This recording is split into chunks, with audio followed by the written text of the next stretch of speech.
دیار عشق میں رہنا ہے مقام پیدا کر، دیار عشق میں رہنا ہے مقام پیدا کر، نیا زمانہ نئی صبح و شام پیدا کر۔ جناب صدر، محترم اساتذہ کرام اور میرے ہم مکتب ساتھیوں، السلام علیکم۔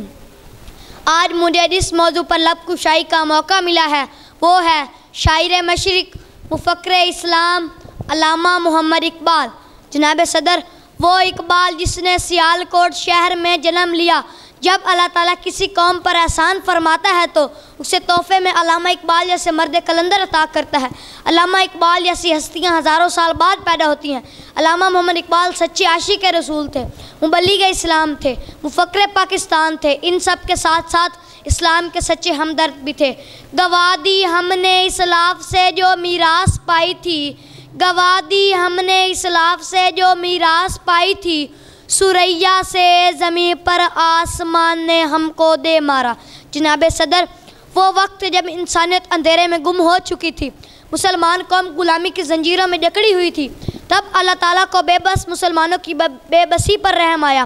جن مسلمانوں کو ان انسانوں کی مدد کے لیے بھیجا گیا ان میں سر فہرست علامہ محمد اقبال ہی تھے۔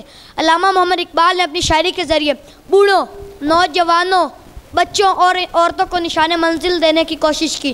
آپ نے بچوں کو بہت اچھا پیغام دیا، ہیں لوگ وہی جہاں میں اچھے، ہیں لوگ وہی جہاں میں اچھے، آتے ہیں جو کام دوسروں کے۔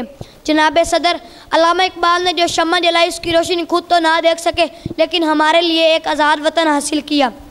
اب یہ ہماری ذمہ داری ہے کہ علامہ محمد اقبال کے خواب کو عام کریں اور اپنے وطن کی ترقی کے لیے بڑھ چڑھ کر حصہ لیں۔ جناب صدر، مشکل تھے راستے آسان ہو گئے، مشکل تھے راستے آسان ہو گئے، دشمن یہ دیکھ کر حیران ہو گئے، رکھا جب میرے نبی نے دنیا میں قدم، پتھر بھی کلمہ پڑھ کر مسلمان ہو گئے۔ جناب صدر، دشت تو دشت ہے دریا بھی نہ چھوڑے ہم نے، دشت تو دشت ہے دریا بھی نہ چھوڑے ہم نے، بحر ظلمات میں دوڑا دیے گھوڑے ہم نے۔ والسلام۔